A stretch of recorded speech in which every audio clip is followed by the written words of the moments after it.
Estamos nuevamente en la Feria Internacional del Libro de Buenos Aires para hablar de uno de los temas actuales que, aunque nosotros lo veamos lejano, de cierta forma también nos impacta a los argentinos. Estamos hablando de la guerra de Ucrania y Rusia, que ya cumplió un año de la invasión de Rusia a Ucrania. Y para eso tenemos a dos periodistas que nos pueden contar en primera persona qué es lo que se siente y qué es lo que se vive estar en Ucrania. Les doy la bienvenida a Ignacio Jutin y a Joaquín Sánchez Mariño. Los dos estuvieron cubriendo la guerra en distintos momentos, así que muchas gracias por estar con nosotros hoy. Muchas gracias por la invitación. Bueno, les voy a hacer la pregunta, nos vamos a turnar los micrófonos.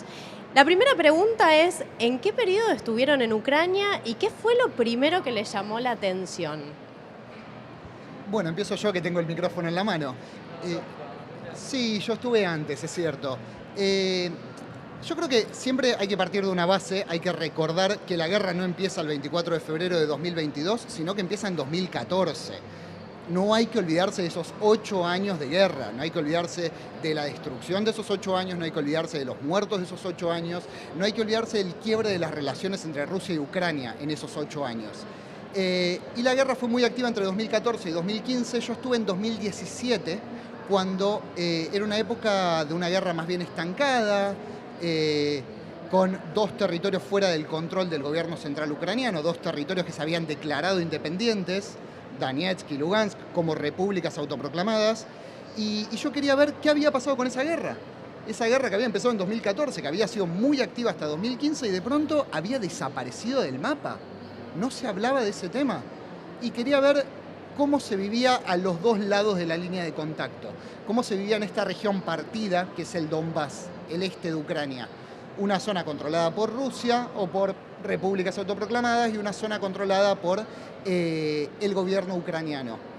Y a mí lo que más me llamó la atención es, la ciudad de Donetsk es una ciudad gigante. Era una ciudad gigantesca antes de la guerra. Cuando yo llegué estaba vacía. No había nadie, no había gente en ningún lado. Y el centro de la ciudad estaba perfecto, estaba impoluto. Había que alejarse un poquito para ver la destrucción. Pero el centro de la ciudad estaba perfecto, no había gente. Eso fue lo primero que me llamó la atención. Bueno, yo llegué, para responder a la pregunta, que fueron 3 años, 5 años después. El 24 de febrero de 2022 empieza la guerra a gran escala o la invasión, que es lo que el mundo conoce como el comienzo de esta parte de la guerra. Y yo llego ahí a Ucrania el 27 de febrero. Estaba cubriendo para Infobae con estas 2 personas que están acá. Estaba en Corrientes cubriendo los incendios y entrevistando a un excombatiente de Malvinas, porque se cumplían los 40 años de Malvinas ese año, en abril. Y lanza, me acuerdo que fuimos a dormirnos en el hotel y lanza a la noche, ya venía, viste, empiojada la cuestión, venía hacía unos meses ya que si se lanzaba o no se lanzaba, todo el mundo creía que no. Esa noche nos vamos a dormir con algunas declaraciones, algo medio, viste, algo estaba por pasar. Putin lanza ese discurso que da a las 4 de la mañana de Argentina y cuando nos despertamos, hablo en plural porque estábamos en cobertura, entonces a las 7 de la mañana ponemos la tele. Yo nunca prendo la tele en la mañana y ese día dije, prendo la tele y ya estaban las imágenes de los primeros bombardeos que habían lanzado sobre Kiev y dije, wow, empezó, ¿no? O sea, se había resuelto la pregunta. Eso fue el 24 de la mañana y el 27 yo ya estaba en Ucrania. El 24 volví a Buenos Aires, el 25 salí, el 26 llegué a Polonia y el 27 estaba en Ucrania. Bueno, ¿y qué era lo que más llegaste ese día? ¿Y qué fue lo primero que te impactó? ¿Qué es lo que se encuentra un argentino cuando recién estalla la guerra? Bueno, imagino que mi experiencia fue muy distinta a la de Ignacio porque me encontré con o sea, la guerra había caído de pronto en todo el país, estaban todos revolucionados, estuvieran o no las ciudades en las que estaba estuvieran bombardeadas, la gente se sentía en medio de un bombardeo, de repente no pasaba nada, sonaban alarmas, pero la alarma en esos primeros días realmente era daba la sensación de una inminencia, ¿no? Que había algo que estaba a punto de suceder. Después, con el correr de los días, de los meses, la gente se empieza a acostumbrar a esa locura de acostumbrarte a la guerra y bueno, ya sabes que todo alarma no es un bombardeo, pero lo que vi es un país que se estaba, como yo, digamos, porque habían pasado 2 días de guerra a nivel total, y se estaba acostumbrando a vivir en un país en guerra, o sea, acostumbrando a que pudieran bombardear, a tener que ir al refugio, a el toque de queda, la gente organizándose, las nenas de 17 años, 18 años organizándose para tejer telas para el ejército, todo imágenes de otra época, y la gente que se intentaba ir, ¿no? Porque lo primero que vi al entrar a Ucrania fue una cola de cerca de entre 20 y 40 kilómetros de gente tratando de irse del país, gente parada durante 40 kilómetros de ruta, autos abandonados, porque hay gente que por ahí no avanzaba en el auto, dejaba el auto tirado y se iba caminando. Y parecía que estaban tratando de componer la imagen apocalíptica, porque dejaban el auto tirado y abierto, con las puertas abiertas, con la ventana baja, como si fuese tratando de mostrar que no importaba nada más que irse. Entonces lo primero que vi fue esa cola de autos y de gente, que es muy impresionante ver 30 kilómetros de gente parada intentando irse, con nenitos, cada nenito con un osito. Entonces esa fue un poco la bienvenida, gente tratando de irse. ¿Cómo se sobrevive una vez que está la guerra respecto de los servicios como esenciales? El agua, la comida, el higiene, bueno, la seguridad, si hay señal de internet. ¿Qué es lo que pasa con esas cuestiones que hoy nosotros, en un ambiente que no está en guerra, naturalizamos? Bueno, en principio, en la ciudad de Lugansk, que es capital de la región de Lugansk, a la noche no hay agua, se corta completamente el servicio de agua potable. Eso significa que toda la gente que vive en Lugansk a la noche deja un balde al lado del inodoro, por ejemplo. Transporte público es muy escaso, suele cortarse muy seguido la electricidad, el transporte en general llega muy poco. Yo recuerdo particularmente el tema de la señal de celular, que hay zonas donde no hay ningún acceso ni a teléfono, mucho menos a internet. Eso suele cortarse no solo en zonas más alejadas de la ciudad, sino en la misma ciudad algunos días. Y lo que pasaba es, al otro lado de la línea de contacto, en estas repúblicas autoproclamadas, es que siempre que se cortaba la luz, siempre que se cortaba la telefonía, siempre que se cortaba algún servicio, la culpa oficial era de saboteadores ucranianos. Siempre decían lo mismo. Cuando yo estuve hubo 2 atentados contra ministros, los 2 sobrevivieron. Y también siempre se hablaba de saboteadores ucranianos. Esa era la información oficial. Del lado controlado por Ucrania, yo pasé bastante tiempo en la ciudad de Mariupol, que se hizo muy famosa el año pasado. Mariupol era un caso muy particular porque mucha gente que vivía al otro lado de la línea de contacto, del lado controlado por los separatistas, se fue a Mariupol, porque era la ciudad más grande controlada por el gobierno ucraniano. Y la ciudad de un día para el otro creció exponencialmente y llegó mucha gente con nuevas ideas, con nuevos proyectos, se abrieron cafés, se abrieron bares, se abrieron restaurantes. Había una movida cultural impresionante en una ciudad que estaba a 10 kilómetros del frente. Y ahí más o menos la vida era normal, dentro de todo, más allá de que de noche se escuchaban los bombardeos y demás. Ya en la ciudad de Donetsk, con los bombardeos más cerca, con el frente más cerca, la vida era mucho menos normal. Porque a esto se le suma que es una zona extremadamente militarizada. A mí me tocó estar en el frente, en primera línea, en trincheras, y todos los kilómetros alrededor de la línea de contacto, alrededor del frente, son zonas abandonadas. Son pueblos completamente abandonados donde no hay gente, solamente hay casas destruidas y juguetes abandonados. Me quedó muy marcado eso.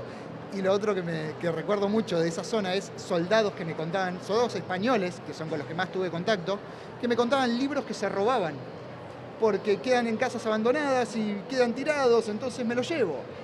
Y así pasaba no solo con los libros, con muebles, con un montón de cosas que quedan tiradas, porque la gente se fue, porque se convirtió en ciudades fantasmas o en pueblos fantasmas, pueblos tomados por la guerra, pueblos tomados por una brigada o por la otra. No queda más que eso. Sí, la imagen que vi yo, sobre todo en esta segunda vuelta a Ucrania, que volví ahora este año, es muy parecida a la que describe Ignacio, sobre todo en la zona de donde hoy está sucediendo la guerra y los enfrentamientos y hay una línea de fuego. No quiero redundar porque es la misma imagen, ¿no? Pueblos abandonados, o más que abandonados, evacuados o semidestruidos, con algún que otro ciudadano, voy a decir loco, pero no loco, mayor de edad que no quiere irse, ¿no? Que está dispuesto, que prefiere quedarse en su casita, aunque los misiles no te dejen dormir a la noche, o de día más bien, que es cuando los morteros se dan más de día porque pueden ver, y pueden caer bombas cerca. Algunos viejitos o viejitas se quedan y son como los que le dan un poco de dramatismo a las imágenes, pero en general son más pueblos así, que fueron evacuados porque la diferencia, lo que distancia a un ejército del otro, al menos ahora, en distintos frentes. Yo estuve cerca del frente de Bakhmut, que más es en el Donbass. Son 4 kilómetros, ¿no? O sea, hay una línea de frente que están por ahí a menos de a 100 metros, a 300, pero en general las postas de artillería pueden estar a 4 kilómetros, a 3. Entonces ahí, cuando se bombardean con la artillería, no es precisa, pero hasta ahí, entonces todos esos pueblos pueden sufrir daños. Entonces lo lógico es que no haya nadie en esos pueblos, que son casitas, ¿viste? Conjunto de 10 casitas, 15 casitas. Entonces toda esa zona es una especie de zona no muerta, pero tomada absolutamente por militares. Hay autos civiles, pero los autos civiles son de militares. Lo que está sucediendo hoy es que ya van tantos años de guerra que no son solo armamento militar provisto por el ejército. Es cada brigada consigue que la sociedad civil les done 2 camionetas o 2 autos, o los propios soldados ponen su auto y van al frente y se mueven de acá para allá en sus propios autos. Entonces está todo repleto de autos que parecen de civiles, pero son de militares. Me acuerdo que hice una entrevista con una especie de influencer ucraniana, modelo, una chica muy linda, muy atractiva, y entonces miraba sus imágenes porque en su Instagram pone fotos de ella como modelando, pero vestida de soldado. Ella es francotiradora, y además su familia es dueña de una joyería, y ella estuvo en el frente, ahora está embarazada, o sea que se tuvo que ir, pero estuvo en el frente casi todo un año como francotiradora, y estaba en el frente con su propio auto, tiene mucha plata, tiene un Porsche, y estaba ella en el frente con su Porsche tuneado, iba de acá para acá, de una posición a otra, moviéndose en un Porsche. Nada, todo ploteado, camuflado. Entonces la imagen es muy rara, es como pueblitos tomados por la milicia, digamos. Con esto que decís, uno siempre se imagina como un ambiente gris, tenso, sintiendo la muerte muy, muy de cerca. Primero, les quiero preguntar si ustedes tuvieron miedo de que les pasara algo, si tuvieron miedo de que los alcanzara la muerte. Y después, por otro lado, ¿qué es lo que pasa, digamos, como para evadir, como vos recién decías, esto de esos pueblitos tomados? ¿Cómo se evade la guerra? Porque es una situación que, entiendo, los ucranianos en este caso terminan naturalizando. ¿Qué estrategias tienen para evadirlo? Yo recuerdo 2 ocasiones en particular que tuve miedo. Una fue cuando fui al frente, trinchera, primera línea, y aunque yo iba como periodista, iba acompañando un ejército. Y que te señalen ahí a 200 metros, eso es el enemigo. Si disparan, baja la cabeza. Estar parado en una trinchera con tierra hasta el pecho y pensar que en cualquier momento te pueden disparar, porque vos tenés un casco y ¿qué sabe el del otro lado? Si sos periodista, si sos argentino o qué. Marea esa sensación.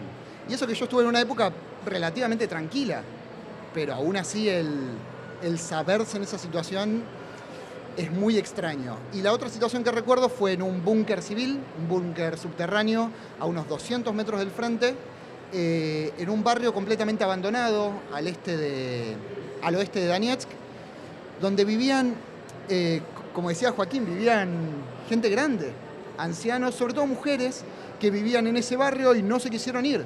Si me tengo que morir, me voy a morir acá, en mi lugar en el mundo. Si destruyen todo mi barrio, al menos quiero volver a ver mi casa, todos los días. Y pasé una noche ahí, bajo tierra, con gente que llevaba años viviendo ahí bajo tierra, con los bombardeos que se escuchaban arriba, a pocos metros. Eso fue muy extraño. ¿Y cómo se hace para vivir así? Yo no tengo idea. Yo supongo que suena muy feo decirlo, pero los seres humanos somos bichos de costumbre. Y aunque vistos de este lado, al otro lado del Atlántico, en un país en paz, en un país que no tiene guerra, es Suena muy extraño, pero nos terminamos acostumbrando a todo, incluso a lo peor. Incluso a lo peor. Por eso hay gente que, sobre todo gente grande, que se queda ahí, aún con todos los riesgos, que decide si tengo que morir, voy a morir acá, en mi tierra, en mi lugar en el mundo. Que es algo muy similar a lo que pasó en Chernóbil. En Chernóbil también volvió gente ilegalmente a esa zona. Yo creo que esa es la única forma, el abstraerte y decir, prefiero quedarme acá, prefiero quedarme en mi lugar en el mundo y si me tengo que morir, me moriré acá. Empezando por el final, ¿de qué manera se lleva adelante como la sensación, la posibilidad de la muerte, o vivir en un país en guerra, o el miedo? Creo que hay mucho de cada cual encontrar un motivo, ¿no? Una causa. Muchos de los ucranianos, el orgullo nacional, el que esto tiene un sentido, que están defendiendo la existencia. Ellos creen que están peleando por la existencia de Ucrania, ¿no? Que el plan último de Rusia es hacer desaparecer del planeta me interrumpen con llamados. Te llaman de Ucrania. Me están llamando de Ucrania en este momento. No, que la misión de Rusia es destruir, ¿no? de hacer desaparecer a Ucrania y todo lo ucraniano de la tierra. Entonces, un poco la misión de no permitir que eso suceda, creo que es lo que mantiene en pie a muchos ucranianos y sobre todo a los que deciden quedarse en zonas de mayor conflicto. Pues hay otros que, obviamente, por cuidar a su familia se van, por miedo se van, por seguir teniendo una vida.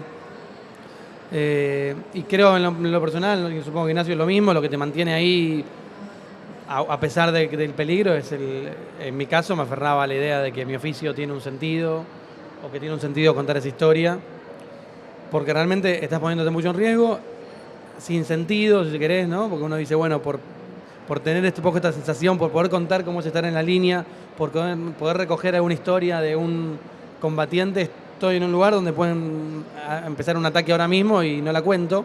¿Qué sentido tiene? ¿Hasta dónde trazás el límite, no? Bueno, voy hasta la zona de Bakhmut. Bueno, estoy en Kramatorsk. Bakhmut está a 20 kilómetros. Está un poquito lejos, pero yo vine hasta acá. Y está un poquito lejos, suena un poquito lejos. Vamos hasta Cherniv, un pueblito más cercano.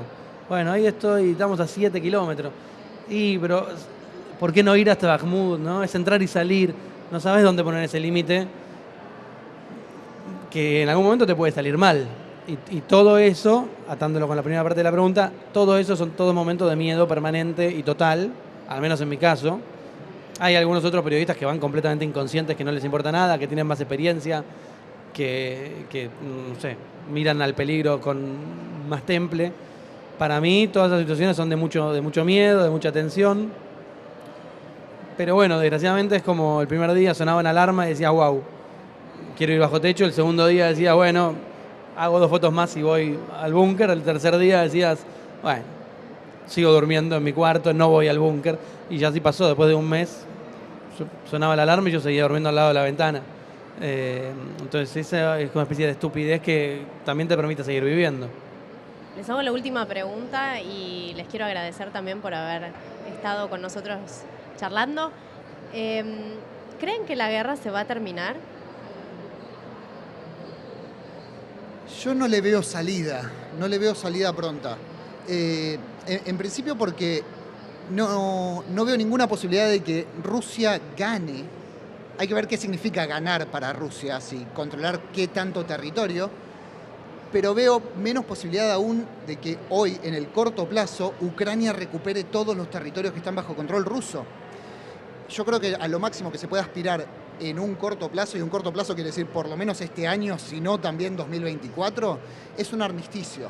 Es un alto al fuego, a mantener el statu quo, a que Rusia tenga bajo su control de facto lo que tiene hoy y que la guerra se estanque. Que de alguna forma pase lo mismo que pasó entre 1994 y 2020 en Nagorno-Karabaj, entre Armenia y Azerbaiyán, que pasa algo parecido a lo que pasó en Abjasia y Osetia del Sur entre Georgia y Rusia, que la guerra no se termine. No hay paz, no hay guerra, hay estancamiento. Me parece que ese es el mejor escenario al que se puede aspirar hoy por hoy. Pero puede cambiar. Quizás el acercamiento de China, hoy Rusia está dependiendo mucho comercialmente de China. Si China presiona para llegar a algún tipo de acuerdo, puede llegar a pasar. Pero todo depende de la contraofensiva ucraniana. que debería ser en estos meses, ahora que terminó el invierno boreal, que empezó la primavera, que empieza el deshielo, que se termina toda la temporada de lluvias. Se supone que en estas semanas Ucrania tiene que empezar una contraofensiva muy importante. Así que quizás todo dependa del resultado de esa contraofensiva, que obviamente se va a mantener siempre y cuando le sigan enviando armas a Ucrania. No, coincido. No veo, o sea, un fin de la guerra en el mundo, ya que no, digamos, de la guerra de Ucrania, no veo un fin inmediato, porque supondría que alguno de los dos acepte perder algo, y creo que eso no está dada, ninguno de los dos parecía tener un tablero político en el que está dispuesto a decir ok. Puede haber un alto el fuego. Ucrania está muy firme con que si no recuperan hasta Crimea, no va a ceder, o sea que a mí la guerra ya establecida entre los pueblos me parece que se va a quedar por décadas. De ahí a que la guerra clásica con enfrentamientos y con fuego sucediendo, tal vez haya un parate, tal vez alguien pueda intervenir, pero creo que la guerra entre Ucrania y Rusia, al menos entre los pueblos, está muy establecida, porque hay algo que veo muy claro, que es que los pueblos, después de un año, no están como diciendo, bueno, estos son los políticos, pero los pueblos no. Los pueblos ya están como de un lado y del otro, ¿no? Entonces me parece que llegó a instalarse eso. También, obviamente, mucho depende del destino de Vladimir Putin, que si, bueno, obviamente que si corriera otra suerte, probablemente que sin Putin en el tablero cambiaría todo, el análisis. No hay motivos, no parecía que Putin vaya a salir del tablero pronto. Así que creo que todo, en mi caso, no tengo ni cercano pronóstico de lo que puede suceder. Bueno, Joaquín, Ignacio, les quiero agradecer por haber pasado por nuestro stand en la Feria del Libro de Buenos Aires de Leamos y Baja Libros. Y les quiero recordar que pueden conseguir el libro Ucrania Crónica desde el Frente de Ignacio, desde bajalibros.com. Y de nuevo agradecerles mucho por haber dialogado con nosotros. Gracias a vos.